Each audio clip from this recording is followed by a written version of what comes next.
Olá, estamos de volta com mais um episódio do nosso Oitimba Podcast. Para você que sempre acompanha a gente toda a segunda-feira, receba aqui o nosso abraço, o nosso carinho, né? O nosso boa noite especial e o nosso convite para estar sempre com a gente, compartilhando, curtindo, deixando o seu comentário, né? Fazendo essa interação com a gente. Eu, Deres Nascimento, sempre aqui toda segunda-feira com os nossos convidados, batendo aquele papo, né? Bem descontraído, sabendo muitas informações interessantes sobre os nossos convidados, sobre a vida dos nossos convidados, né? Serviço prestado no nosso município. E hoje temos uma convidada, Ana Gabriela Santos, que é assistente social, vai falar um pouco aí da sua trajetória como estudante, né? Como profissional. E também vai falar um pouco sobre o processo que vai acontecer agora no dia 1º de outubro, que é a eleição para o Conselho Tutelar. Ela vai falar um pouco também sobre esse processo, como é que está sendo, de que forma vai acontecer, enfim. Então hoje vai ser um papo muito rico, como os demais. E o meu lado aqui, mais uma vez, Deres Nascimento. Deres Nascimento, a gente pede, né, para os internautas sempre, né, deixar aí o seu like, né, como a gente diz aí na gíria aí do mundo virtual, né, deixar o seu like, ativar o sininho para receber aí as notificações, né, Deres? Com certeza. Boa noite, Jota. Boa noite aqui à nossa convidada e a todos que estão nos vendo agora nesse momento. A gente, mais uma vez aqui, muito feliz, né, por estar de volta. Depois dessa nossa volta, esse já é o nosso 3º programa, né?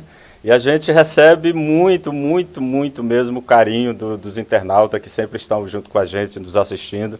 E pedem sempre alô, né? Pede para que a gente mande aquele abraço, super 10 aí para eles. E a gente agradece esse carinho de todo o coração. Pois é, a gente, né, informa aí que a gente está, né, sendo transmitido em todas as plataformas, né? No YouTube, no Facebook, no Instagram. Que mais, rapaz? Tem aquele outro lá, eu esqueci o nome. Twitter. Aqui. Isso, exatamente. Olha, viu como a gente tá famoso? Verdade. A gente é famoso e não sabe, né, cara?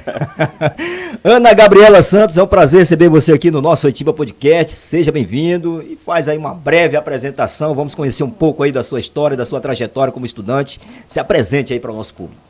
Boa noite a todos os telespectadores que acompanham o Oitimba, né?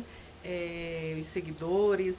E assim, é um prazer estar aqui, né, como convidada, como amiga de vocês, como munícipe de Timbiras, como contribuinte nesse município, com trabalho, né? E estamos aqui. Já posso começar a trajetória? Com certeza. Trace aí o perfil de Ana Gabriela aí, tá todo mundo já ansioso para esperando. Pois é. Minha família, né, daqui de Timbiras, na verdade se instalou aqui, minha mãe não era daqui, nem meu pai é daqui, né? Mas assim, são pessoas que prestaram serviço aqui, né? A minha mãe, preocupada como educadora, né? De oferecer para os filhos tudo que ela teve e um pouco mais, né? Em termos de educação. Então, assim, teve o desafio de nos mandar muito cedo para estudar fora, né? Em 87, quando eu só tinha 10 anos, eu lembro muito que me impactou muito como criança sair da companhia dela, né, e vivenciar, estudar fora, né, estar recebendo carinho, recebendo toda a atenção e educação e acompanhamento de uma outra pessoa, e ela só podia nos visitar uma vez por mês, né? São todos esses desafios, mas graças a Deus tiveram resultados e resultados positivos. Então, assim, com 10 anos, eu saí de Timbiras, fui para Caxias, né? Comecei a estudar lá, aliás, continuei a estudar lá, né? Depois, com 15 anos, a gente avançou um pouco mais, e aí a minha mãe nos colocou em Teresina, né, para a gente estudar em Teresina. Nenhum de nós ainda maior de idade, quando eu digo nós, eu e meus irmãos, né? Então, assim... E aí a gente foi, né? Estudei em Teresina, prestei o 2º grau em Teresina, que na época era assim, né?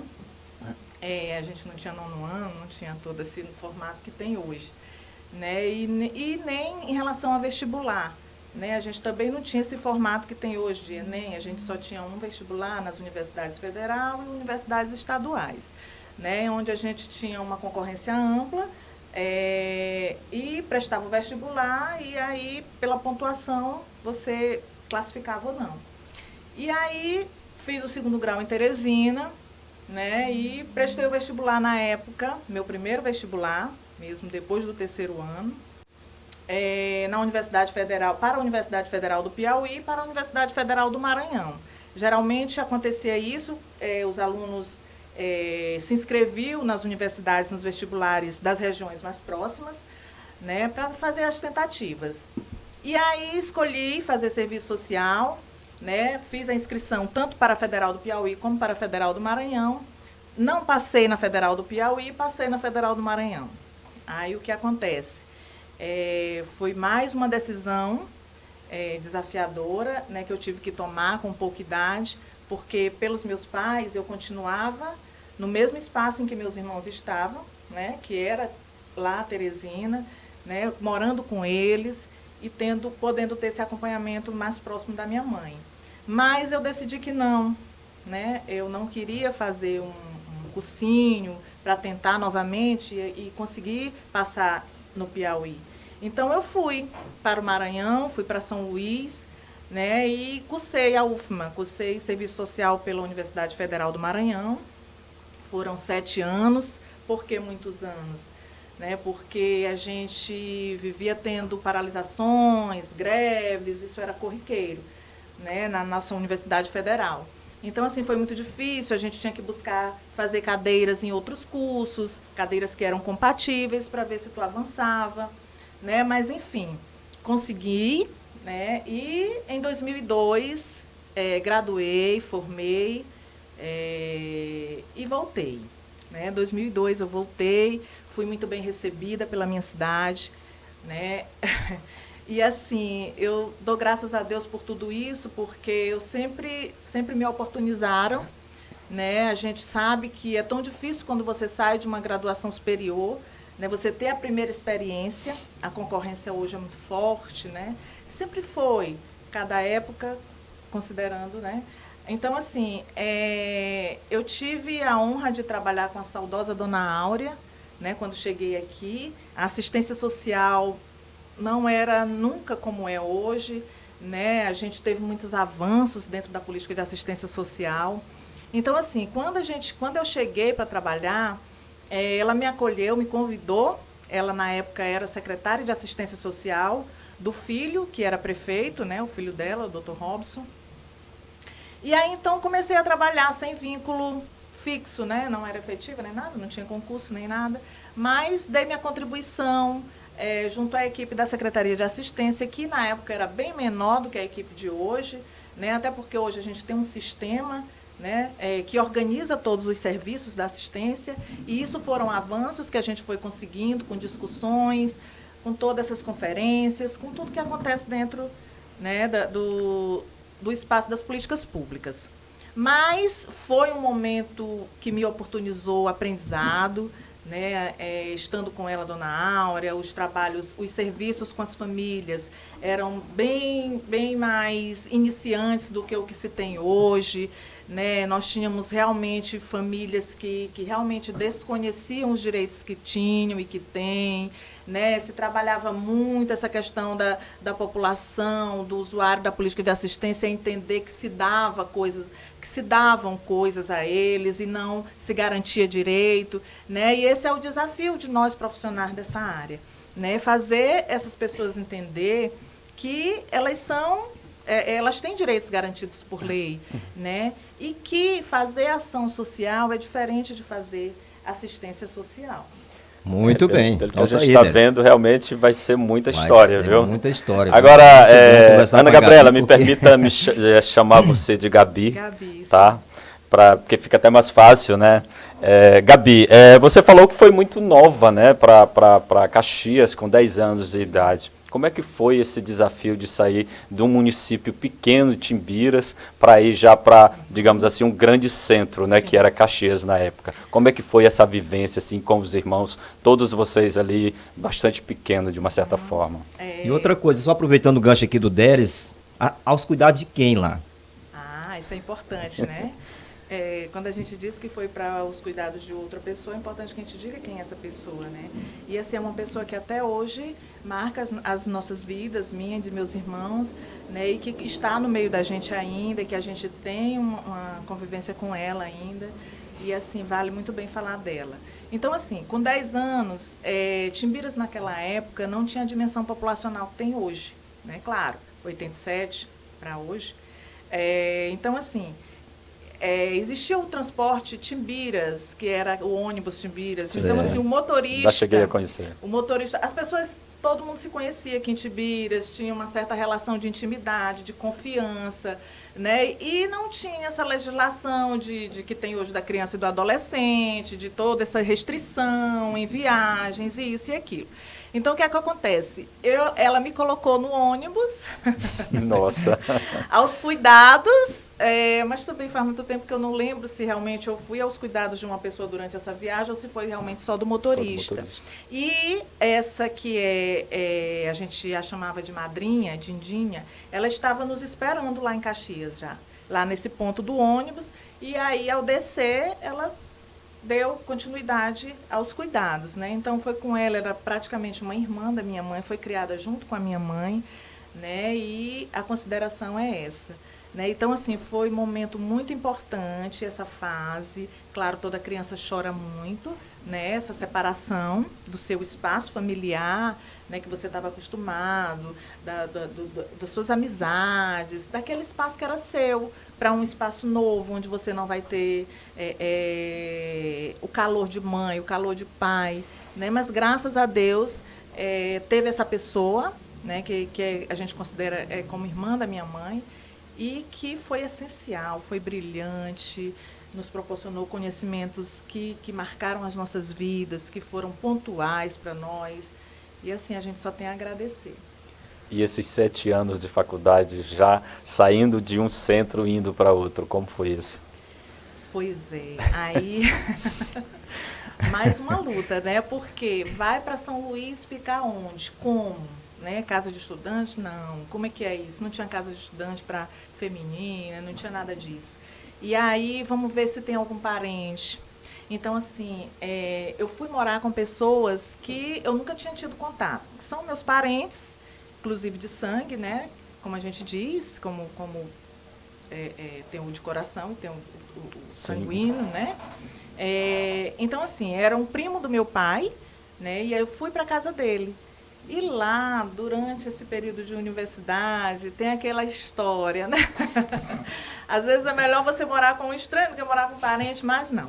Eu tive anos, eu fui muito bem acolhida lá, né? Fiz amizades abençoadas também, que perduram até hoje, né? Amizades que também me deram suporte familiar lá, né? E me deram essa segurança.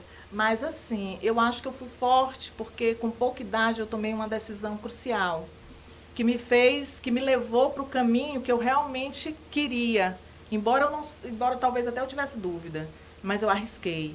Né? Eu arrisquei, enfrentei, e às vezes a minha mãe até falava que tinha que me ligar, que eu não ligava, que ela não lembrava que eu estava lá porque eu estava longe dos outros, né, e que eu não lembrava dela. Não, porque eu tomei um rumo de me virar sozinha, entendeu? E encontrei pessoas que gostavam de trabalhar. Então, paralelo ao estudo, eu também trabalhava. Então, assim, foi muito bom. Teve algum espelho, Gabi? Porque na vida da gente, a gente tem algumas pessoas assim que são referências. Não, digamos assim, seguir o que ela faz, mas devido àquilo que ela faz, a gente se enche de coragem e faz talvez uma trajetória até mais, vamos colocar assim, superior àquela pessoa. Sim.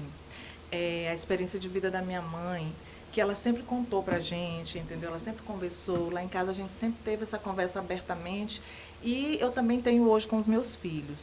Né? Eu gosto de trazer essa trajetória da família, talvez até para impactar, para que eles possam refletir, para que eles possam ver, contrastar as diferenças. Né? Então, assim, lá em Caxias também a gente escutava muito como foi a experiência da minha mãe lá.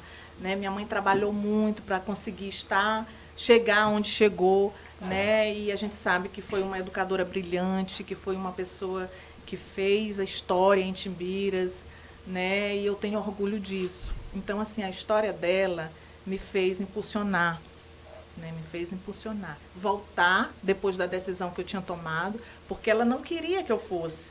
né, com o espírito de mãe, com o sentimento de mãe, de que eu ia me separar dos outros irmãos, ela não queria que eu fosse. Então, assim, eu tomei a decisão. Então, eu tinha que mostrar um resultado dessa decisão. Então, eu tinha muito isso em mim, entendeu? Essa questão de família, essa questão de voltar. E tinha esse plano realmente de voltar para trabalhar aqui. Né? Depois que eu tomei gosto pelo curso e que eu comecei a me encontrar e que, como sempre fui muito articulada em termos de contato, de ter essas amizades, de ser abençoada com essas amizades promissoras, né? Em pouco tempo de universidade, eu já ingressei em pesquisas, entendeu? Pesquisas de extensão. Eu consegui participar de um recenseamento do INCRA, na época, nas cidades de Arame e Barra do Corda, uns assentamentos que tinham para lá. Então, assim, eram pesquisas que só os alunos do 8º período, né, já do final do curso, tinham que participar, podiam ter acesso. E aí, com um contato outro, com uma declaração ou outra, articulando, correndo, consegui. Então, foi uma experiência assim que alavancou a minha vontade de trabalhar como assistente social. Agora, a gente percebe, né, Deres, né, pelo relato da Gabi, que no linguajar popular que a gente chama aqui era, apesar da idade, mas era desenrolada, né? Mulher de fibra. A gente já teve outras convidadas aqui com essa mesma energia e a gente observa que realmente... nada de sexo frágil, viu? Não, tem um ponto também interessante que a Gabi citou aí na sua fala, a questão de repassar, né, essa vivência para os filhos, né, para que eles possam até se fortalecer, né? Porque hoje a gente vê que tem a facilidade hoje é maior que antes. Com certeza. Mas é bom que a gente converse e eu quero te fazer uma pergunta. A gente recebeu convidados aqui que falando aí de São Luís, né, curso superior, enfim, das dificuldades que eles passaram, né? Teve aluno até que chegava a fazer fogueira de papelão para poder fritar um ovo. Aí eu lhe pergunto, você passou por alguma dificuldade nesse período? Que pensou assim em desistir? Não. Qual período? Período da faculdade. Da faculdade, sim. Sim. Assim, porque eu decidi que eu não ia estar ligando por qualquer razão para minha família, até para não preocupá-los. Né, mas Deus foi muito providente comigo na época. Algumas restrições a gente sofre em relação a recursos financeiros mesmo, né? Porque quando a gente está na universidade e como a gente não tinha os recursos que a gente tem hoje, né, com a facilidade de pesquisa que a gente tem hoje, a gente recorria, tinha que ter muitas xerox e durante a semana a gente não podia comprar os livros, né, porque também muito caros, e a gente recorria ou à biblioteca, né, ou às xerox. E isso demandava muito dinheiro, entendeu? Na época, porque a gente tinha que ter o dinheiro do transporte também, que a gente utilizava muito o transporte coletivo, né? Então, assim, tudo era muito planejado e regrado. Se fugisse um pouco, entendeu? Então, tu já ia... Ia faltar em algum lugar. Ia faltar em algum lugar. Então, até esse planejamento, a gente era obrigada a aprender muito cedo, entendeu? Se planejar financeiramente, porque tu tá longe da tua base, né? Que é a tua mãe e o teu pai. Tu tá longe.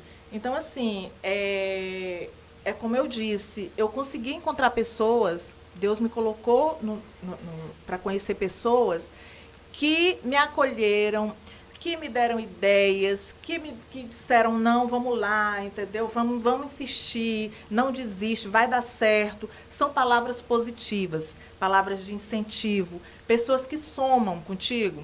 Embora tenha aquelas que não acreditam, não vai dar certo, vai percorrer por um outro caminho, vai aproveitar a liberdade de estar só, estar na ilha, tem praia, tem isso, tem aquilo, tem todo esse discurso, né?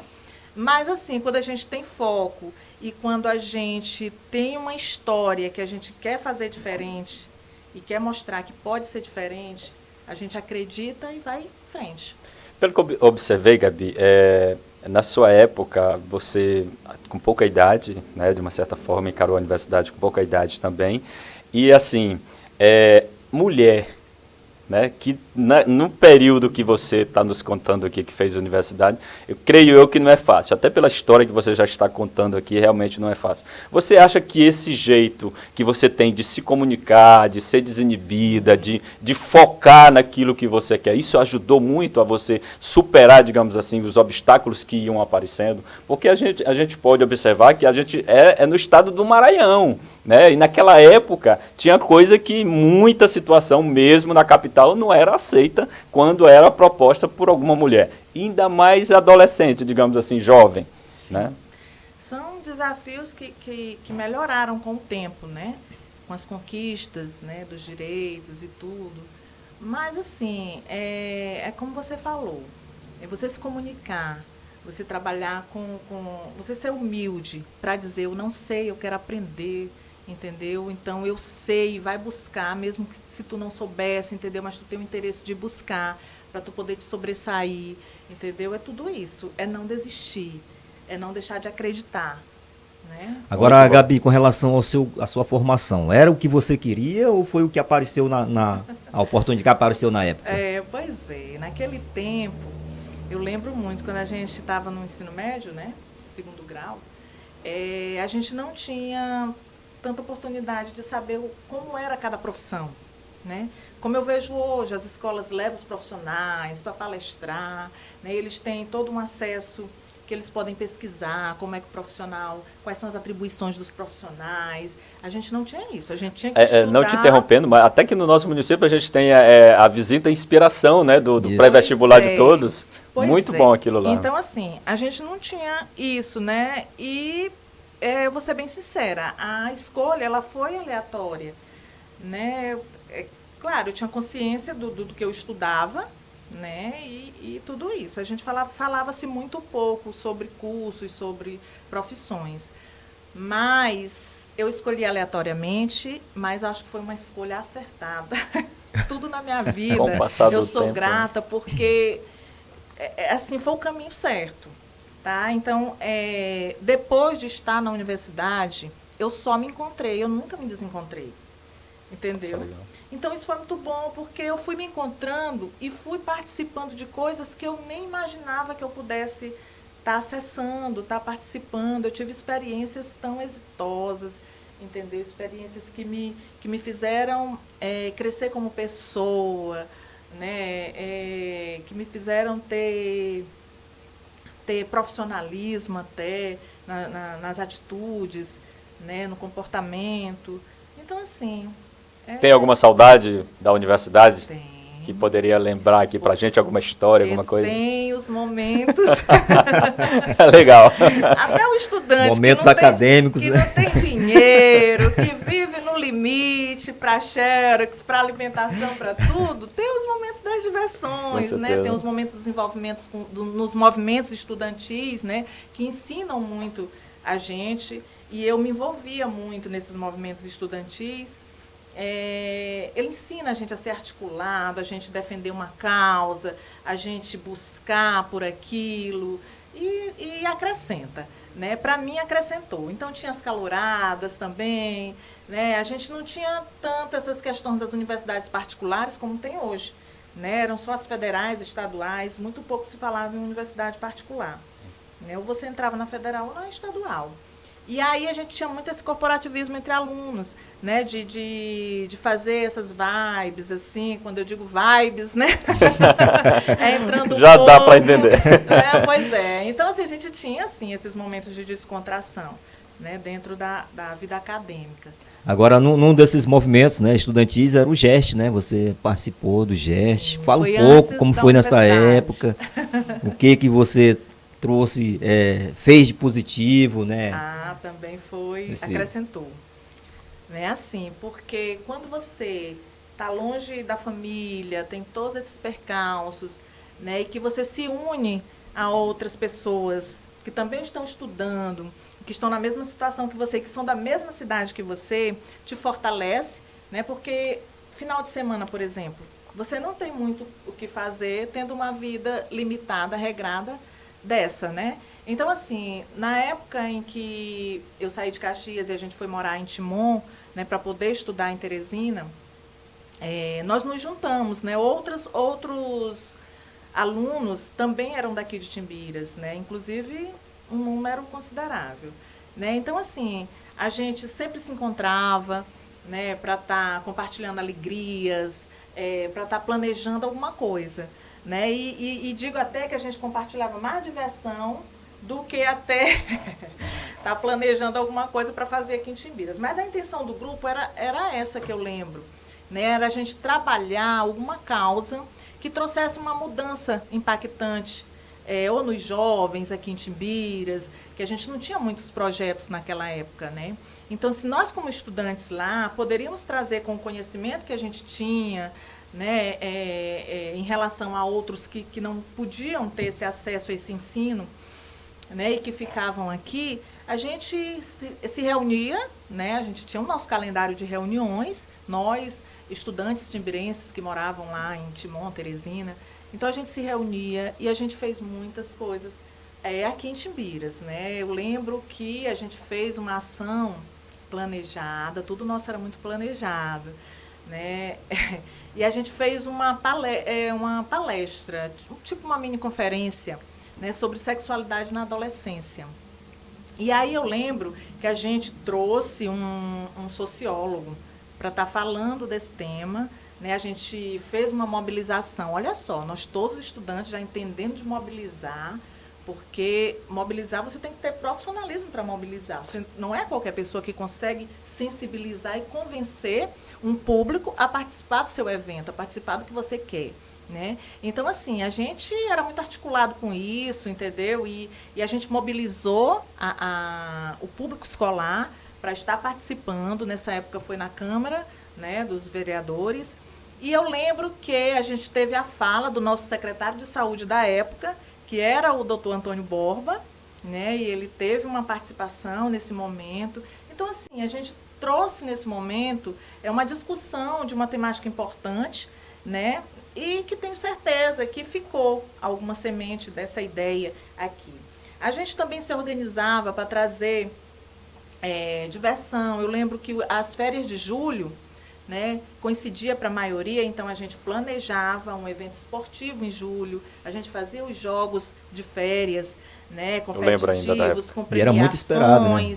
Entendeu? Então nada era fácil, se buscava patrocínio, então tinha toda uma estrutura de planejamento que a gente tinha no decorrer do semestre, né, para a gente poder estar aqui com excelência naquilo que a gente queria oferecer, naquela ação social que a gente queria oferecer. Nos finais de ano a gente realizava uma festa, né, em alusão ao término do ano, aquela coisa toda, aquele sentimento, e aí era uma diversão a mais para todos nós. Né, mas é isso, foi uma experiência muito boa, a gente conta histórias até hoje. Eu lembro que agora eu consegui mobilizar uns 2 ou foi 3 encontros. Nossa, né? A gente não teve todos que participavam, mas a gente se encontrou, quem pôde estar aqui no momento, né? A gente se encontrou por umas 3 vezes. E aí foi muito bom, porque a gente foi falar de todas as experiências, das coisas engraçadas, que foram muitas, do que acontecia nas relações e tudo, né? Bom demais, muito olha bom, aí, realmente. Viu? O Gesto deixou sua marca em Timbiras também. Com certeza, e era muito esperado aí pela juventude da época, né? Período de férias é muito esperado aqui em Timbiras. Eu era bebezinho de cola ainda, eu já me lembro ainda. Eu lembro, eu cheguei Muito a participar também do GEST como membro ainda. Colaborador, isso. tudo. Com certeza. É porque a gente tinha, além dos estudantes que ficavam lá em Timon, tinha os articuladores daqui, né? Claro, a gente era Muito bem bom. articulado, organizado. E, na verdade, Gabi, a gente pode até dizer que isso servia até como exemplo para a questão da própria juventude. Essa mobilização tirava muitos jovens de estarem até praticando outras coisas que não devia naquele momento, né? Porque eu lembro muito bem que o GEST promovia lazer, nessa questão do lazer, e várias modalidades de esportes, entendeu? Sim. Que era muito bom, muito interessante mesmo. Até porque, Deres, naquela época a gente não tinha políticas públicas com tantas... oferecendo tantos serviços, isso, né? Eram tudo muito restrito. Hoje a gente tem uma amplitude aí, a assistência social oferece, né, um leque de serviços para a nossa população. A saúde, acesso aí, as famílias acessam a saúde hoje, como não era naquela época, né? Hoje a gente tem campanhas, naquela época não tinha essa articulação toda, né? E a gente até entende, né? Porque todas essas conquistas é processo. Né, é processo, e de gestor a gestor o avanço só acontece, né? Tipo assim, as políticas públicas elas aumentam as ofertas, né? Até porque o município também cresce em termos de população, e aí cresce em termos de problemas sociais, né? E aí precisa que a gente tenha esse alcance maior dentro das políticas de educação, saúde e assistência que a gente não tinha naquela época, porque também a gente não tinha os problemas que tem hoje. Né? Verdade, Gabi. Bom demais. Então, para vocês que estão acompanhando a gente, Oitimba Podcast, toda segunda-feira, você pode ativar aí o sininho para acompanhar, viu? Toda segunda-feira, a partir das 20 horas, né? Você está acompanhando aí o Oitimba Podcast. Nós estamos conversando aqui com Ana Gabriela, assistente social, um papo muito bom. Ainda nem começamos o roteiro, né, Dério? Verdade. Não? Bom demais, viu? Eu quero abraçar carinhosamente, né, os internautas que nos encontram na rua, pedem um alô, manda um alô pra gente aí, tá? Um abraço para todos, viu? Um abraço para todos, não vou citar nomes aqui para não correr o risco de esquecer algum, né? Mas um abraço aí para todos os internautas de Timbiras, fora de Timbiras, fora do Maranhão também, muita gente acompanha a gente em outros estados, até mesmo fora do Brasil.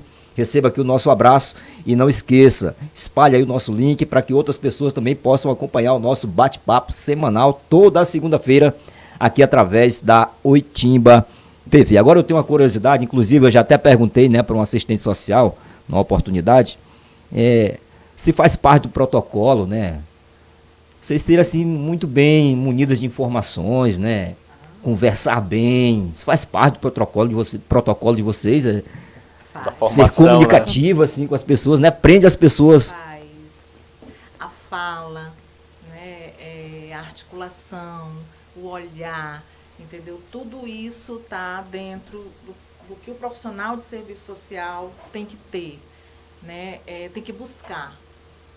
E ele, às vezes, não precisa buscar se ele gosta do que faz. Né? Então, assim, o envolvimento no dia a dia, no trabalho, né? Seja em situações em que a gente tenha que estar com famílias, seja em situações em que a gente tenha que estar com indivíduos, né? Com grupos. Então, assim, o trabalho do assistente social, ele te dá um leque de situações, de oportunidades.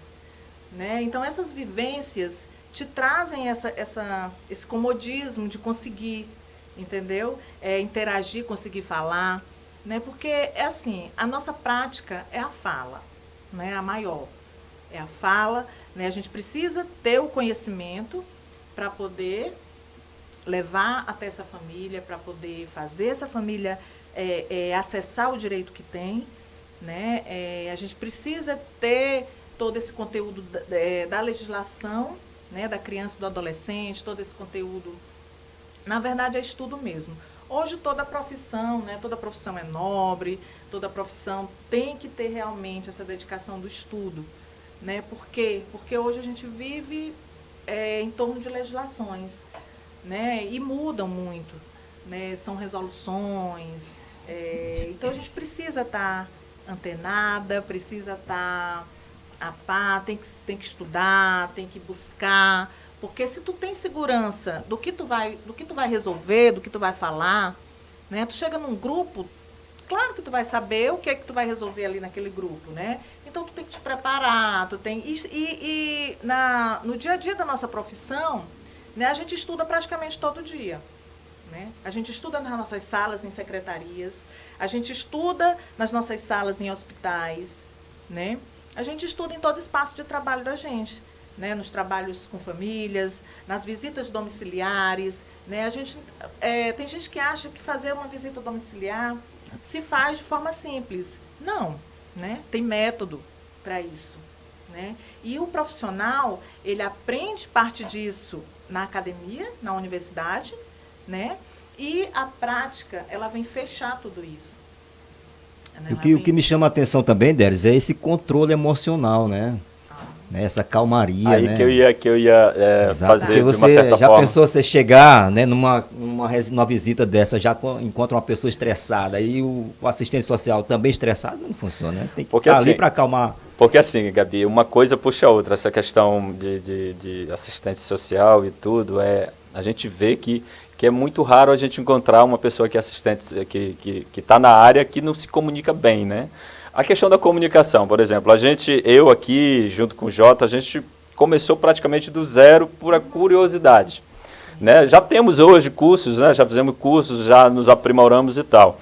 Mas, assim, a pergunta que eu iria fazer para você, que eu vou fazer para você, é no sentido do seguinte: há uma forma de adaptação, por exemplo, porque cada caso é caso, né? Cada público é público. o que se aprende lá na universidade, ela é técnico. Sim. E o dia a dia? Há essa adaptação, mesmo tendo o técnico lá, a adaptação do dia a dia da assistente social para com o atendimento? Bem, sim. É assim, a formação acadêmica, ela te dá algumas oportunidades de falar em público, né? De falar, você vai ter que apresentar os seus trabalhos, você fecha o curso com um trabalho, né, todo mais elaborado, que é o seu trabalho de conclusão, né? Uma pesquisa. Então, ela te dá embasamento, fundamento, para tu ter propriedade no que tu vai falar.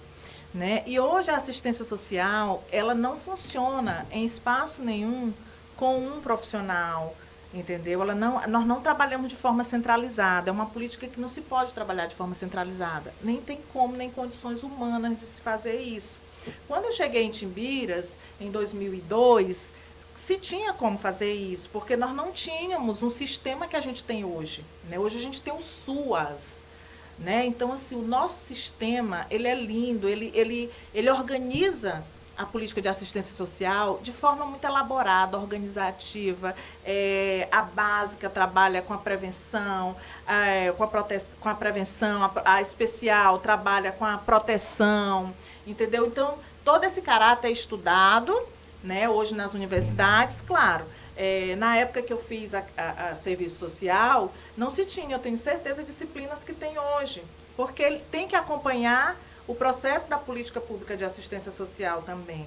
Né? Então, eu acredito que eles tenham hoje cadeiras, disciplinas mais direcionadas, entendeu, para esse trabalho da proteção social básica, que é feito nos municípios, para esse trabalho da proteção social especial, que na época não era assim, na época era uma proteção só, quando eu terminei, que vim para Timbiras, era proteção à família, né? E se trabalhava o idoso separadamente, se trabalhava a criança separadamente, se trabalhava o indivíduo separadamente, o problema separadamente. E hoje na assistência, não. Nós trabalhamos em rede, né? Uma rede que trabalha toda uma situação de prevenção diante das vulnerabilidades e uma rede que se trabalha a proteção, o cuidado quando não se conseguiu alcançar a situação aqui na básica e ela chegou a ser violada e teve que precisar da especial. Então é toda essa estrutura hoje que o nosso sistema trabalha, né, com equipamentos como CRAS, equipamentos como CREAS, né, muito parecido com uma estrutura do SUS, que é bem mais antigo que o nosso sistema. Né? E que a gente está aí nessa luta diária para fazer o nosso sistema ser reconhecido pelas famílias que dele utilizam, né? Porque as famílias precisam entender que é um sistema que garante direitos, assim como o SUS, que precisa existir, que precisa ser valorizado, que o CRAS é a casa da família, que o CRAS é a porta de entrada, entendeu? Para todas as situações da assistência social. Não é a Secretaria de Assistência, e sim o CRAS. Né? Lá nós temos a equipe preparada para receber e encaminhar, dar continuidade a um acompanhamento. Então, assim, toda essa dinâmica da assistência ela mudou. Então, eu acredito que as universidades também têm tomado esse rumo de estar com essa metodologia de ensino em algumas cadeiras do curso. Né?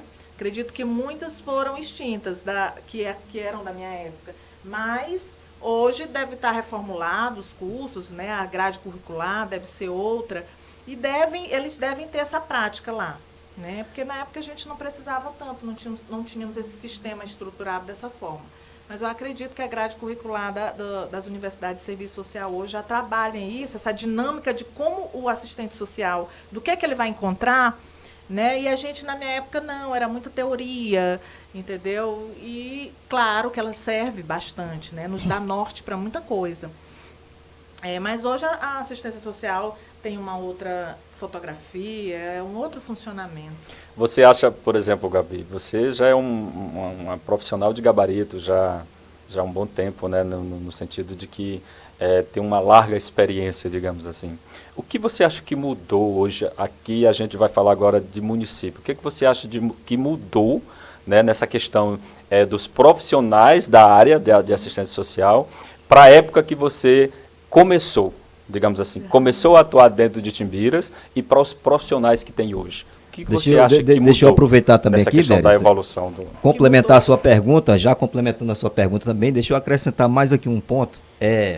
Délis falou questão de profissional, né, Délis? Sim, sim. Evolução profissional.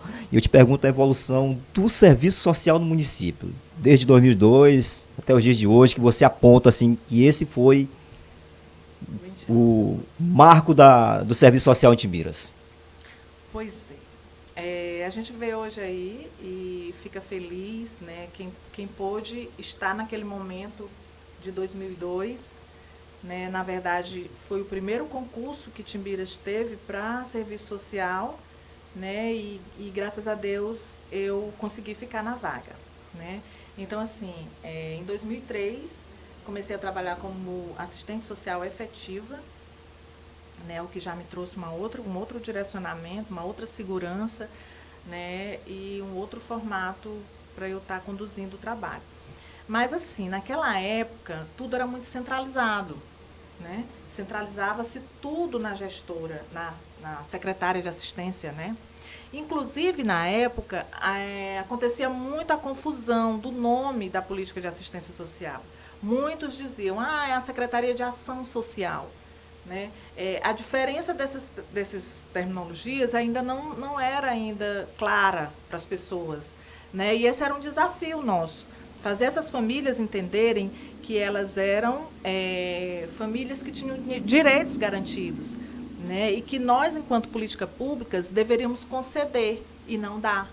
Porque quando a gente concede o que é de direito, né? Não está dando nada que é nosso. E quando a gente dá porque a gente tem. Eu tenho mais do que tu, eu vou te dar. Né? E aí o dar, ele caracteriza a ação social, a troca. Às vezes, por muitas das vezes, em relação à troca, né? Mas a assistência não. A assistência social é política pública, né? E tem que ser conhecida dessa forma. Então, esse foi um desafio e hoje a gente já conseguiu isso bastante. Essa questão da centralidade. Tudo tinha que passar pela secretária. Hoje não.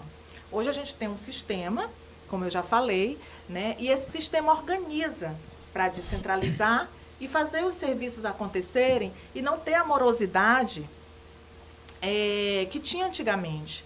Né? Para as famílias acessarem um direito, era burocrático, entendeu? Não tinha essa facilidade que tem hoje, né? E nem essa participação que tem hoje. Né? Porque hoje, por exemplo, a gente tem no Conselho de Assistência a participação do usuário da política. Hoje a gente tem em Timbiras formado fórum de usuários. O que é um fórum? Né?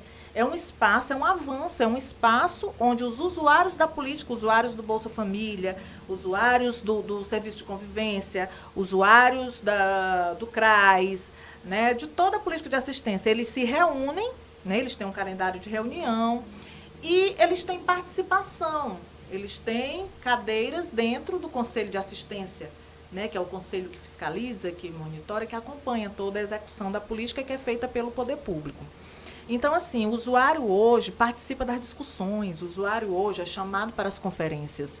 Nada hoje é produzido dentro de uma sala, como era na época. Na época, nós produzíamos os relatórios, os documentos, sem essa participação, né, da população.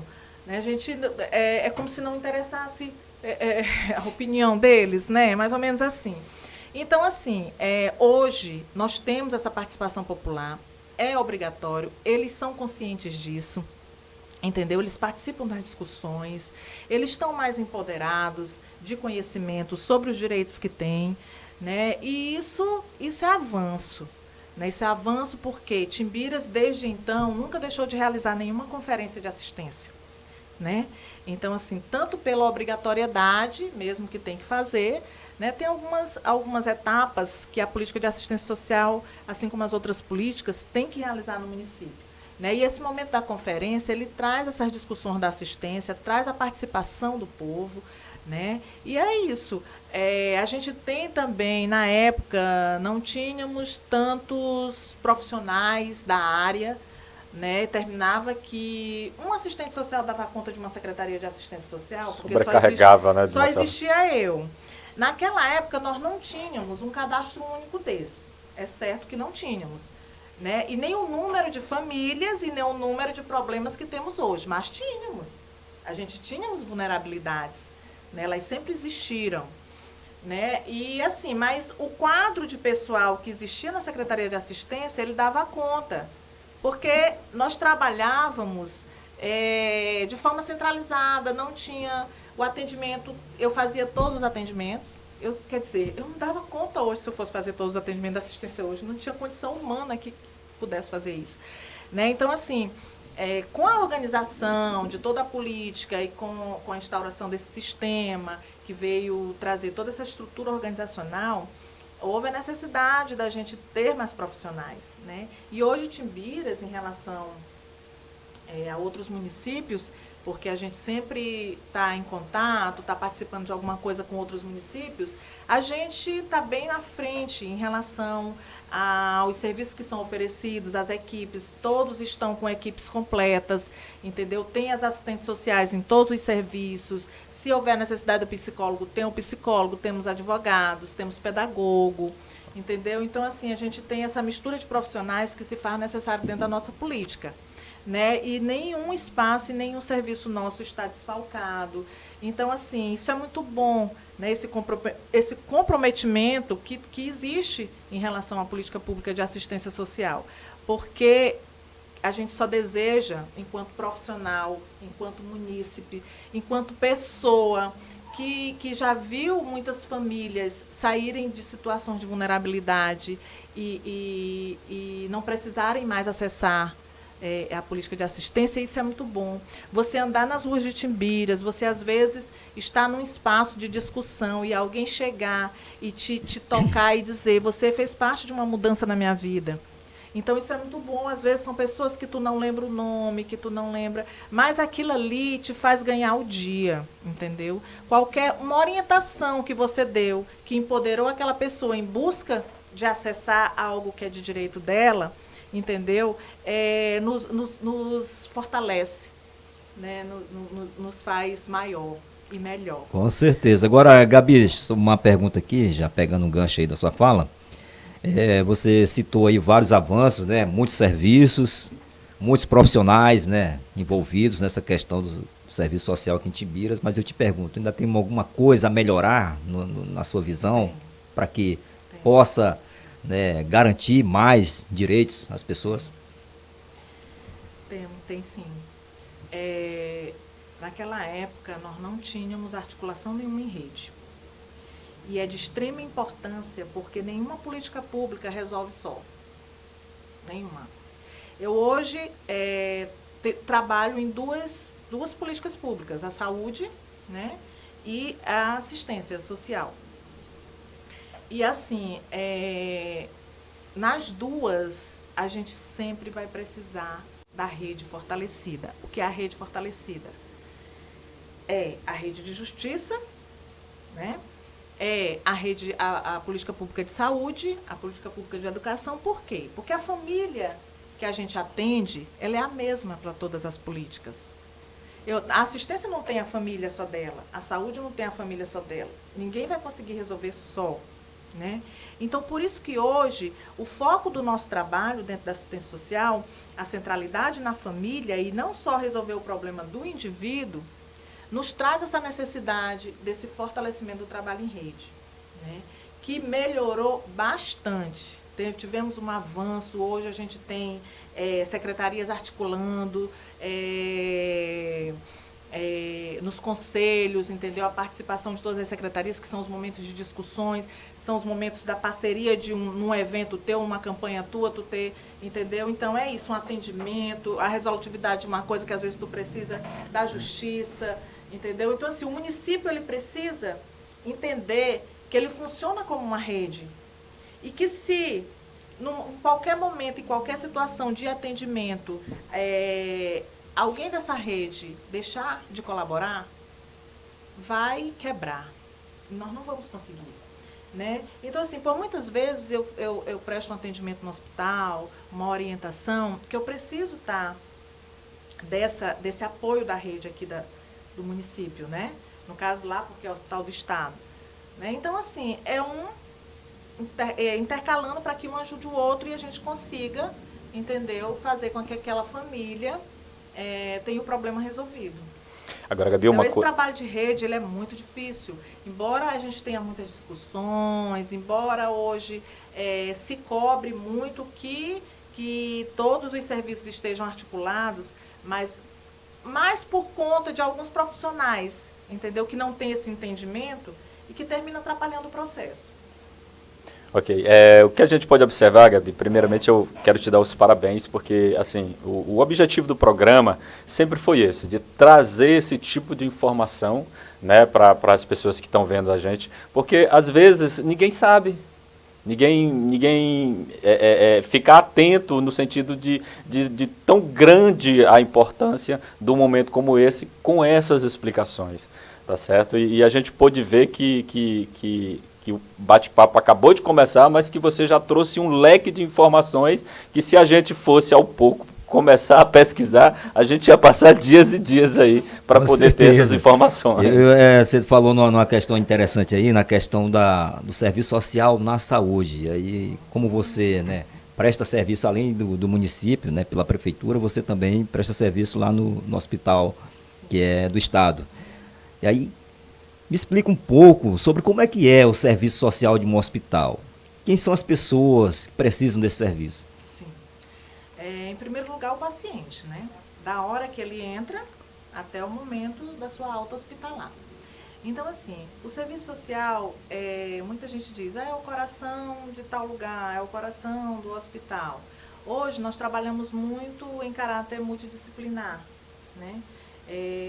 É outro espaço que tu também não tem resolutividade só, né? Que tu precisa de todo um acompanhamento de vários profissionais ali com aquele paciente para que se tenha o resultado esperado, que é como é que se diz, o avanço na questão da doença, a melhora na questão da doença, né? E a deshospitalização desse paciente, né? Então, assim, a gente trabalha em caráter multidisciplinar, né, com médicos, enfermeiros, e trabalha também no sentido de garantir e se fazer conhecer os direitos que o paciente tem, tanto no momento de internação como no momento de alta, se ele tiver que ainda buscar um tratamento fora do ambiente hospitalar, né? Então, assim, a gente trabalha com essas questões da orientação, de garantir esses direitos, de empoderar essas famílias, de fortalecer vínculos. Lá também a gente fortalece vínculos, né? Porque às vezes a gente recebe pacientes que estão com vínculos familiares totalmente conflituosos, né? E a gente sabe que o processo de cura, o processo nesse momento, ele requer que o paciente tenha um acompanhamento saudável, né? Que ele tenha uma família que está fora, que possa resolver alguma coisa. E às vezes o paciente dá entrada com esses vínculos fragilizados, né? Então, aí a gente recorre tanto à parceria da rede, novamente, em busca de que, no caso, a política de assistência social, através do CRAS, faça o acompanhamento dessa família, entendeu? Que a gente traga esse vínculo fortalecido para esse processo até a alta do paciente, né? E é nesse sentido. Agora você falou na questão, né, de organização. Acolhida humanizada. Desse trabalho todo da rede, de serviço interno, nessa prestação de serviço. E a população em si, ela já sabe onde buscar, ela já tem a mente aberta para buscar esses direitos? Pois é. Aí, assim, o serviço social está lá, no caso do ambiente hospitalar, para disponibilizar esse tempo de escuta sensibilizada, entendeu? De esclarecimento minucioso, com encaminhamento detalhado. Alguns já entendem, já são articulados, né? A gente, graças a Deus, hoje, a gente tem aqui em Timbiras famílias, indivíduos que conhecem muito dos seus direitos. Mas ainda tem aqueles, né, que são desprovidos de toda informação. E esses a gente tem um cuidado maior de fazer um encaminhamento mais elaborado, para que infelizmente existem pacientes que só pegam o papel e levam para onde tu encaminhar. Tu disser, vai em tal lugar, entregue para tal pessoa, entendeu? Mas já sabendo que, embora tu tenha explicado passo a passo, ele não vai entender. Então, por isso, às vezes, a gente entende que a família, nesse processo de internação hospitalar do paciente, tem uma importância, né, no momento da entrada e no momento da saída, porque inúmeras vezes acontecem encaminhamentos para que o paciente faça após a sua alta, né, e eles não entendem. Às vezes é um tratamento fora de domicílio, né, e eles não sabem quem procurar.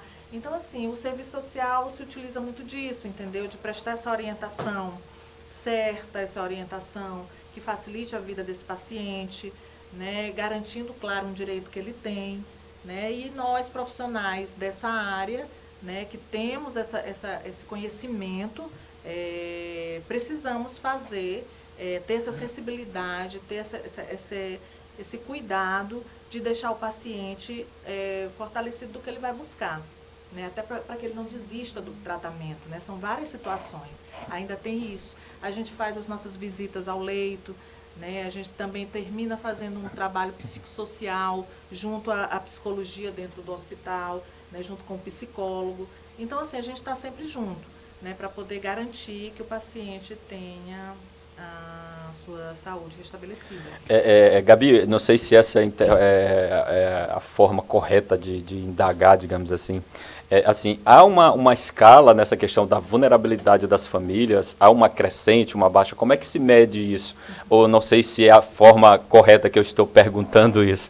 Há, assim, por exemplo, há uma forma de se detectar no município? Se tá no começo, sim. Não, uma forma que eu digo assim, o número de famílias, por exemplo. Vamos colocar só a título de observação. Digamos, em Timbiras, digamos que esse mês foram atendidas 50 famílias vulneráveis pela assistente social. Aí, no mês que passou, foi atendido, digamos, 40. Há não sei se essa seria a forma correta. Há uma espécie de termômetro que cresce e baixa o número de famílias? Sim. Dentro desse sistema único de assistência social, a gente tem um setor que se chama Vigilância Socioassistencial, né, que é um departamento. Hoje a gente tem uma diretora, assistente social, e assim, esse departamento trabalha com as informações e os números que vêm dos equipamentos, né? Hoje tudo é via sistema, né? Então a gente tem o RMA, que é o nosso relatório mensal de atendimentos, né? Então, nesse relatório, mensalmente, as equipes do CRAS, as equipes do CREAS, né, colocam lá o número de atendimentos, o número de acompanhamentos. É um relatório bem detalhado do que se faz dentro desses equipamentos, né? E esse relatório, a gente faz comparativos, né? A gente filtra as informações anualmente, né, para poder fazer o comparativo, no que se avançou, né, quem foram as famílias que foram desligadas porque não precisam mais, saíram da situação de vulnerabilidade. A gente tem sim esse termômetro dentro desse setor, que é o setor de vigilância socioassistencial. É como eu disse, e sempre estou fazendo comparativo, porque é necessário que a gente entenda que a assistência social tem sua importância dentro do município e que avançou. E se ela avançou é porque ela se fez necessária, né? E se faz mais ainda em termos de estatística, né? Em termos de impactar mudanças na vida dessas famílias, né? E, assim, esse setor da vigilância, ele trabalha com essa estatística. É claro que a intenção do sistema, né, a estrutura do sistema, é que este setor seja estruturado com um profissional da estatística, vários profissionais, entendeu? Para que se faça o quê? Um diagnóstico, né? Mas, infelizmente, é um setor que não tem recurso, né? Ele trabalha com a contrapartida mesmo da prefeitura, e porque precisa existir esse setor dentro da assistência para filtrar as informações e colocar nos sistemas, né? Até para não a gente não ter que perder recursos, né?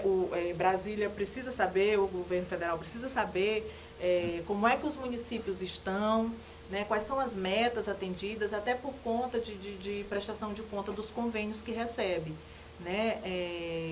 Nós recebemos alguns convênios federais e estadual, né? E esses relatórios mostram o atendimento que a assistência faz, né, esse alto e baixo, o que nesse mês se atingiu mais, se prestou mais serviço, em que setor mais, né, se foi abuso ou se foi negligência ao idoso, no caso do CREAS, no CRAS, né, que tipo de atendimento, houveram quantos atendimentos em grupo, o que o CRAS tem feito, quantas famílias estão sendo acompanhadas pela equipe do CRAS, quantas visitas domiciliares. Então, todos esses documentos que colocam essa estatística de atendimento da assistência existe dentro desse departamento da vigilância socioassistencial. Bom demais. Tá aí respondido aí a pergunta do Deres, né? Esses números existem, né? Muito bom. Então tem um departamento específico só para isso. Mais uma vez eu quero me reportar aqui a você que está acompanhando o nosso Oitimba Podcast. Um abraço para todos, né? Eu quero mandar um abraço especial, sabe para quem? Para quem está acompanhando a gente lá no Pará. Muita gente lá no Pará acompanha a gente, né? Rio de Janeiro, São Paulo, Brasília. Tocantins, Olha aí, rapaz. Muita gente mesmo, viu? Um abraço aí para todos os internautas que estão acompanhando o nosso Oitimba Podcast. Eu lembro, viu? Toda segunda-feira, a partir das 20 horas, você pode ativar aí o sininho aí para receber a notificação. Na hora que tiver a novidade aqui no canal, você já vai ser informado automaticamente. E claro, não esqueça aí de deixar também o seu comentário. Estamos conversando com Ana Gabriela, assistente social aqui do município de Itimbiras. Muitas histórias, muitas informações. Eu estou aqui já inteirado de muitas informações. Eu acho que eu vou ainda tentar, né? Meus 51 anos. buscar os seus direitos, né? Não, cursar, né? Olha aí. Ah, viu? tá, entendi. Eu acho que não dá pra mim porque eu sou muito tímido, né, Délis? Tem que ser uma pessoa muito... Dá pra imaginar mesmo essa tua timidez. Agora, Gabi, uma pergunta aqui pra você. Seus anos, né, de profissão, você já se deparou assim com uma situação, né, que te deixou comovida? Me conta aí um caso assim que mexeu com você, que Assim, Déris, mexeu com sua emoção particular. Na trajetória do assistente social, né, a gente passa por muitas situações de vivenciar vulnerabilidades mesmo críticas, entendeu? Violências, abusos, negligências, né? E assim, não é que a gente fique engessada em relação a isso com o passar do tempo, né? Porque não é que a gente pense que perdeu as forças, porque é como eu já disse, né? O trabalho é de todos, né? O envolvimento é de todos na resolutividade do problema, né? Mas assim, são situações que a gente nunca quer passar, né? É a que eu sempre digo. A que mais me impacta são as situações de abuso sexual, de violência, de negligência ao idoso, descaso, abandono, né? E que a gente, hoje na assistência, eu não trabalho mais no atendimento direto, né? Eu estou na gestão, eu faço parte do departamento de gestão, sou diretora do departamento de gestão, então já trabalho mais com as coordenações, né? Eu não trabalho mais, não faço mais o trabalho técnico, que é esse trabalho corpo a corpo, do atendimento, de receber as situações, de encaminhar, não. Mas passei muito por isso. E assim, a gente sabe que um momento de pandemia desse, né?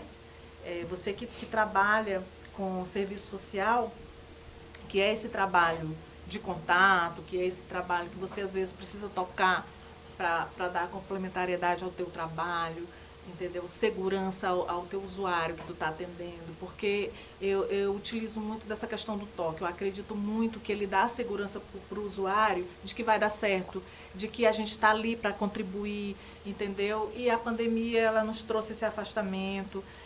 Tem a questão também da época em que eu era gestora. A minha primeira experiência como gestora de uma política de assistência social, que ainda não era sistema, mas que já tinha uma amplitude bem maior do que na época da Dona Áurea, que eu era só técnica, né? E aí eu fui gestora e veio a enchente, né? Veio a enchente e aí o que fazer, entendeu? Uma coisa inesperada, e aí tu tem que ir junto, que enfrentar, e termina tu passando a dor daquele que desabrigou, né, a gente se envolve mesmo. É natural. Não vão pensar que assistente social não pode lacrimejar, né? Eu acho que profissional nenhum. Nós, antes de sermos os profissionais que precisamos da resolutividade, sermos firmes, né? Nós somos pessoas, nós somos humanos, nós sentimos, né? Nós nos envolvemos, querendo ou não, é uma situação de criança, de adolescente, a gente se envolve, idoso, né? Aquele público mais fragilizado. Mas assim, a gente tem que ter a clareza de que a gente é um ator ali naquele momento para respirar e tentar contribuir na resolutividade da situação, entendeu? Porque diante de tantas dificuldades emocionais que a gente enfrenta hoje, que não existiam antes, isso tudo, né? Não sei se por conta de todo o processo do que acontece de catástrofes na vida da gente, né? Que o ano de 2020 foi assim, para mim particularmente, foi um ano atípico em tudo, né? Se eu for relacionar, eu não quero nunca nem lembrar desse ano, né? Eu tive perdas, eu tive surpresas negativas, né? E que graças a Deus estão superadas, e tudo isso. Mas é isso. E assim, nós assistentes sociais, nós temos sim esse sentimento de envolvimento por algumas vezes, mas temos que ter a clareza, o equilíbrio, como qualquer profissional tem que ter, né? Tu tem que ter esse domínio do teu emocional em toda e qualquer profissão, né? Hoje é um desafio você buscar conhecimento sobre o emocional, você até fazer terapias, né? Porque acrescenta no teu fazer profissional, até no teu ambiente familiar, né? No caso, se tu for mãe, no educar os teus filhos. Hoje, você trabalhar essa estrutura emocional fortalecida é questão de protocolo mesmo. Agora, Gabi, uma coisa interessante, tu colocando essa situação do envolvimento, né, do profissional com o paciente, vamos colocar assim. Como é que faz para, depois de tudo isso, que presencia às vezes esse tipo de tragédia, essas coisas todas, como é que faz para recarregar essa bateria?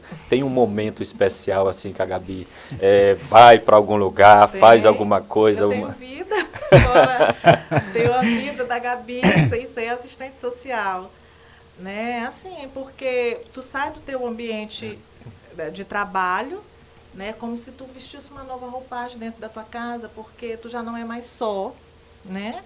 No meu caso, por exemplo, tu tem vidas que dependem da tua estrutura, né? E aí tu já entra numa outra rotina, né? Que é a rotina de filhos, de lar, de tua vida como pessoa, como mulher, né? Então, assim, termina que fica mesmo dessa forma, a gente separando. De tal hora até tal hora eu estou no meu ambiente de trabalho, eu incorporo aqui. Mas aí eu vou para casa, quando eu chego em casa, que o filho vem trazendo as necessidades, trazendo as alegrias, que aí eu já saí daquilo ali e já incorporei um outro personagem, né? A gente tem que ter isso de que a gente vive vários personagens. A gente precisa fazer isso para poder ter sucesso naquilo que a gente se propõe, né? Porque se a gente internalizar, né? Seja aquela decepção do trabalho, aquela revolta no trabalho, ou aquele sucesso, e internaliza de forma que venha te prejudicar no outro lado da tua vida, né? Algo está errado, né? Algo está errado contigo. Então o mundo de hoje quer que a gente seja proativo, entendeu? Proativo, que a gente entenda o que é isso, que a gente saiba separar os espaços, entendeu? Que a gente, claro, se entregue profissionalmente no sentido de comprometimento, de envolvimento, de responsabilidade para resolver, né? O foco é esse, é tentar resolver. E em casa, que você se entregue também para esta responsabilidade, para esse comprometimento que requer outro foco, entendeu? E que não dá para misturar, porque se tu não tiver essa dinâmica dentro de ti, é questão mesmo de amadurecimento, Deres. Você não consegue isso, entendeu, sem você vivenciar. Então você não consegue entender essas emoções se você se forma e não consegue trabalhar. Como é que você vai experienciar? E o que eu acho em Timbiras hoje como é que se diz, positivo, né, é que hoje nós trabalhamos com assistentes sociais timbirenses, assistentes sociais que ainda não têm filhos, não têm família, entendeu? Que está começando. Então, ainda tem muito que amadurecer, ainda tem muito que viver, ainda tem muito que chorar, ainda tem muito que se decepcionar, entendeu? Ainda tem muito que sorrir porque foi sucesso, foi bom, deu certo, né, de primeira. Então, assim, é a experiência que nos traz essa segurança. A segurança de falar, né, a segurança de agir, essa questão de equilíbrio, que não é frieza, né, não é frieza, não é que tu não te importe com aquilo que tu está vendo, entendeu? Mas é um equilíbrio que tu adquire com o passar do tempo, com as experiências, com o conhecimento, com a busca, né? E que é isso. Muito bom, Gabi, muito bom. Agora, Gabi, uma pergunta. Você falou muito bem aí, né, dessa experiência. Me diga aí, essas pessoas estão chegando agora, né, para o serviço social. Algumas delas já te procuraram. Gabi, me conta aqui como é que é. Como eu Faça faço. uma experiência, me dê uma orientação. Uma outra parte da minha vida profissional foi trabalhar com estágio, né? A gente, nesse percurso, recebemos estagiários aqui na Secretaria de Assistência Social. E, assim, a dinâmica com eles é muito boa, porque eu lembro muito que quando eu estagiei, era como o tratamento era: eu sou a assistente social, tu é uma estudante. Entendeu? Tu só pode escrever até aqui, quer dizer, nós não poderíamos acrescentar, nós não poderíamos dar ideias, nós não poderíamos avançar, mesmo se tu tivesse esse potencial. Tu tá entendendo? Tu só poderia aprender aquilo que te era ensinado, entendeu? Que te ensinavam até ali, né? E hoje não, a gente tem essa abertura e envolve essas pessoas no estágio, né, a título delas tomarem a frente até às vezes de algumas situações, entendeu? Claro, né, com o monitoramento da gente, né, com as orientações, mas assim, é totalmente diferente. E sim, essas pessoas, elas recebem essas orientações, né, elas ficam cheias de expectativas, outras acham que são vários os sentimentos. Né, outras acham que a questão financeira não compensa, né? E aí você tem que ver, porque é a questão mesmo do querer ser, de internalizar isso e ter paixão e amor por isso, né? Porque são várias as situações na balança que te faz desistir. A questão de trabalhar com vulnerabilidades, né? A gente também tem que passar para eles. Né? Porque você não pode ter algumas expressões, algumas falas, entendeu? Nós vamos trabalhar com um público assim, um público, entendeu? Então, todo esse detalhe se passa no momento do estágio. Então, o estágio hoje é bem mais completo, entendeu? É bem mais monitorado para elas, né? E assim, competências para ser assistente social precisa primeiramente, né, ter a graduação, né? Foi isso que você me perguntou, nem sei. Mas precisa ter essa graduação, precisa realmente, no estágio, durante o curso, tentar se encontrar, tentar ver realmente se é essa capacidade, se é isso que a pessoa quer. Precisa ter essa capacidade reflexiva, porque toda situação vai precisar que você tenha essa capacidade reflexiva até antes de agir, né? Então, assim, são muitos detalhes. E é isso, precisa ter humildade, que eu acho que em toda profissão tem que ter, né? Sensibilidade, espírito de equipe, é um conjunto de coisas que para se trabalhar hoje você não trabalha só. Ser assistente social, você não tem escritório particularizado para um atendimento particularizado. O assistente social ele trabalha sempre com equipes, né? Então todos esses entendimentos a gente tenta esclarecer no momento do estágio. Bom demais. Então tá aí, a conversa tá muito boa com a Ana Gabriela, rapaz. Muitas informações interessantes, né? Coisas que a gente não sabia, né, Deres? Com certeza. Estamos aprendendo, principalmente você que está acompanhando a gente, com certeza, né? Tá inteirado de informações. Agora vamos falar aqui da eleição que já está se aproximando, né? Ana Gabriela, você faz parte aí da comissão eleitoral, né, da eleição do Conselho Tutelar, que agora, domingo, dia 1º, vai acontecer a grande eleição. Eu gostaria que você falasse um pouco, né, da importância que é essa comissão e também do processo para o município de Timbiras. Itimbiras vai passar agora por um momento sério, né, que é a escolha de conselheiros tutelares, né, que vão trabalhar com a causa da criança e do adolescente. Então, assim, muito se escuta falar, eu não vou votar, pra quê? Não fazem nada, né? E assim, é o que eu tenho dito nas nossas reuniões de articulação, dentro dos nossos serviços, que a gente mobilize explicando, esclarecendo que é uma eleição, que é uma escolha de pessoas que vão trabalhar com garantia de direitos de criança e adolescente, que se faz necessário esse trabalho dentro da rede de garantia de direitos e que a gente precisa aí dar o nosso voto para que a gente possa escolher quem a gente acha, né, que deve ocupar esse espaço, né? Então a gente não pode deixar de participar, porque senão a gente vai deixar que escolham por nós, né? Então, assim, a eleição do Conselho Tutelar, ela é uma eleição organizada pelo Conselho de Direito da Criança e do Adolescente, não é a Prefeitura que organiza. O Conselho da Criança, ele planeja todo esse momento, né? São baixadas resoluções para todo esse processo, né? E também se cria a comissão. Dentro do Conselho de Direito, se tira uma comissão para se trabalhar à frente desse processo, né? Na parte da organização, na parte de ver a parceria do recurso financeiro com a gestão pública, né, para funcionar, porque tem gastos, né, e o Conselho de Direito não tem recurso, o Conselho não é remunerado, não tem recurso, né? Então, assim, nesse momento a gente já está com tudo organizado, são 21 candidatos, a gente tem bem mais candidatos do que da última eleição. Então, assim, os candidatos estão aí, né, se apresentando, né, fazendo essa mobilização para que nesse dia 1º de outubro, né, a gente tenha uma votação expressiva. A votação vai acontecer em 2 escolas do município, né, a Escola Alberto Abdala e a Escola Paulo Freire, né? Por que só 2 escolas?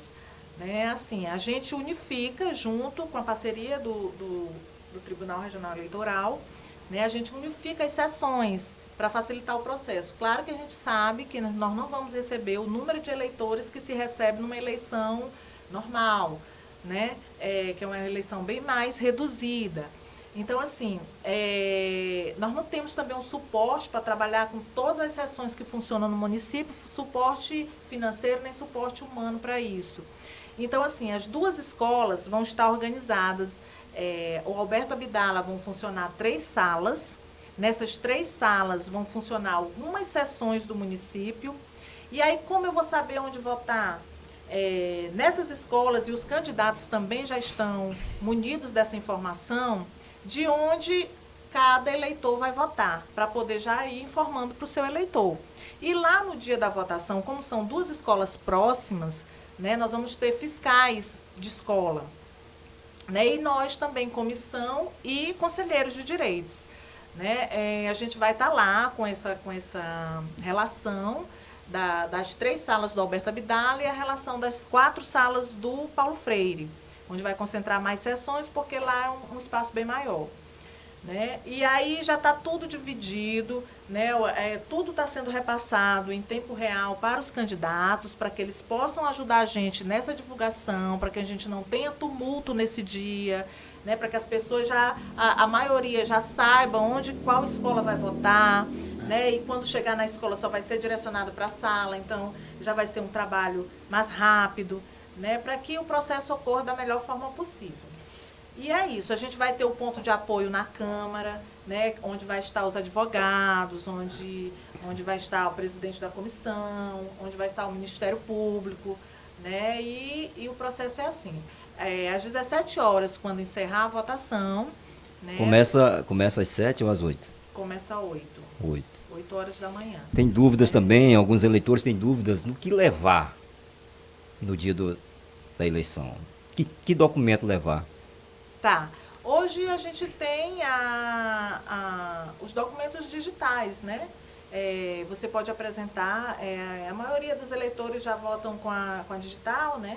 Nós vamos ter a eleição com urnas eletrônicas, né? Porque a nossa última Nenhum município conseguiu, na época, todos foi ainda aquela votação bem tradicional, bem arcaica, né? E assim, a gente vai ter a urna eletrônica, o que vai nos ajudar bastante. As pessoas que vão trabalhar vão ser treinadas agora na segunda e terça-feira, né? A gente já tem essas pessoas que vão trabalhar como mesários, né? Toda a equipe que vão estar nas sessões. E elas vão receber o treinamento. E assim, ao final da votação, vai ser emitido o relatório, como é emitido nas outras eleições, com os fiscais de sessão presentes, né, com os candidatos podendo ter acesso às sessões, né? Então, assim, tudo muito transparente. E cada escola vai ter o seu coordenador de escola, inclusive eu, como parte da comissão, sou coordenadora do Paulo Freire. Depois que as 4 salas do Paulo Freire terminarem a votação, os relatórios vão ser repassados para a minha pessoa, enquanto coordenadora lá da escola. Eu vou com esses relatórios de votação de cada urna para o ponto de apoio, que é a Câmara. E depois que todas as urnas, todas as sessões estiverem já com seus relatórios na Câmara, a gente vai dar início ao processo de apuração. Gabi, só a título de informação, essa questão como você mesmo falou, que muita gente não vai votar porque o Conselho Tutelar não faz nada e tal. Explique para a gente com mais detalhe qual é realmente a função de um conselheiro dentro do município de Timbiras. Certo. Depois de eleito, claro, né? Certo. Até porque alguns conselheiros podem até confundir, né? É assim, quando você vai assumir o cargo de conselheiro tutelar, você vai ser parte do processo, né, do trabalho com criança e adolescente. Você vai ter que ter o conhecimento, ou buscar no decorrer do processo, o conhecimento da legislação que trata da situação de criança e adolescente, né? Em primeiro lugar, isso. O bom conselheiro tutelar tem que ter isso como na mente, né? Tem que buscar esse conhecimento. Então, assim, ele vai ser o espaço que vai receber as situações, né? Claro que muitas das situações chegam às vezes no hospital primeiro, né? Chegam às vezes no CREAS primeiro, ainda tem muito isso. Mas a maioria hoje, como a gente já tem Conselho Tutelar há bastante tempo, a maioria já tem esse entendimento, já leva realmente para o Conselho Tutelar, né? Lá eles fazem a acolhida da situação, né? E tratam de encaminhar conforme a situação. Essa é a função do Conselho Tutelar. O Conselho Tutelar não resolve sozinho uma situação de violação de direito. Ele não dá resposta sozinho, entendeu? Ou ele vai precisar do serviço hospitalar, ou ele vai precisar do serviço de justiça, ou ele vai precisar do serviço de acompanhamento familiar, que é o CREAS, entendeu? Então, tudo é rede. Mas por que o Conselho Tutelar? Entendeu? Porque ele é o espaço específico para violações de direitos de criança e adolescente. Entendeu? É o espaço que tem que ser levado essas situações para lá, né? E o conselheiro precisa entender que ele não faz trabalho de psicólogo, ele não faz trabalho de assistente social, mas ele tem um trabalho específico dele garantido no ECA, né, com as atribuições que ele tem que ter dentro do Estatuto da Criança e do Adolescente. É até ali, porque a partir dali, outro serviço da rede toma de conta da situação. Entendeu? Qualquer pessoa pode levar, Gabi, para o conselho alguma situação de vulnerabilidade? Pode, de violação. Violação, perdão. De violação. Em relação à criança e adolescente. Certo. Porque no começo existia muito equívoco que estavam levando situações de idoso, entendeu? Situações que não eram... Na verdade, é especificamente para criança e adolescente. Muito bem. Situações de violação de direito de criança e adolescente.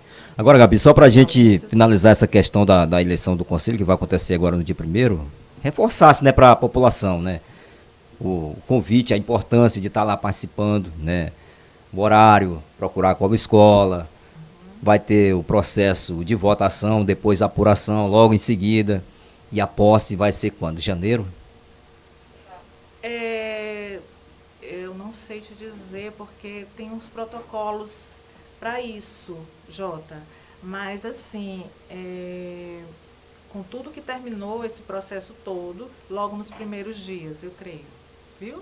Nos primeiros dias. Mas tudo isso é agendado com eles, é protocolado em documento, tudo isso é muito bem elaborado. Quantos membros são eleitos, Gabi? 5. 5 membros. 5 membros. Escolha única, é importante dizer, tá? Nossa eleição não é escolha única. Ok. Muito bem, então está aí esclarecido sobre a eleição do Conselho Tutelar, que vai acontecer domingo, dia 1º de outubro. Para você que está aí, tinha dúvidas, né?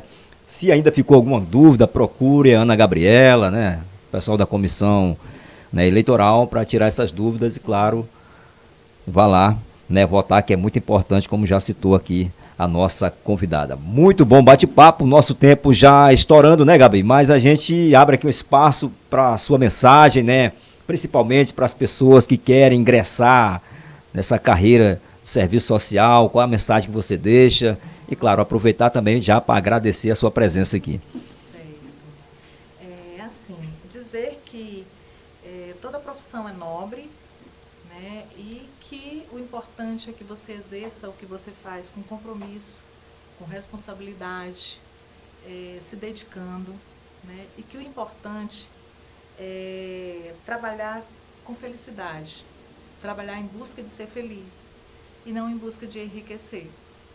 Essa é a mensagem que eu deixo para toda e qualquer profissão, né? Não só de assistente social, que a nossa profissão tem muitos desafios, assim como as outras, né? Não é fácil a remuneração, não é fácil lidar com vulnerabilidades, né? Nós não trabalhamos numa situação cômoda, no sentido de que quem estiver achando que vai se formar para trabalhar em escritório, isso e aquilo, não. Fazer serviço social realmente é trabalhar com vulnerabilidade, é ter consciência disso, entendeu? Trabalhar o equilíbrio para ter resolutividades nas ações, e é isso. E agradecer a vocês do Oitimba, tá? E me colocar sempre à disposição para colaborar com informação, né? Estar aqui no espaço de vocês. Bom demais. Obrigado, prazer foi nosso. Deres, tem alguma coisa a falar, Deres? Não, somente agradecer, né? Realmente foi muito enriquecedor o bate-papo que a gente teve hoje aqui e agradecer todas essas informações que foram passadas, que até então a gente sabia de alguma coisa, mas muito pouco. Depois desses esclarecimentos, realmente os direitos realmente foram colocados de uma forma que agora as pessoas podem correr atrás, digamos assim, né? Buscar mais os direitos que têm. Bom Muito demais. Então, mesmo. mais uma vez, a gente quer agradecer aqui a Gabi, agradecer o Deres, agradecer a você que está aí do outro lado, né, que sempre acompanha a gente toda segunda-feira.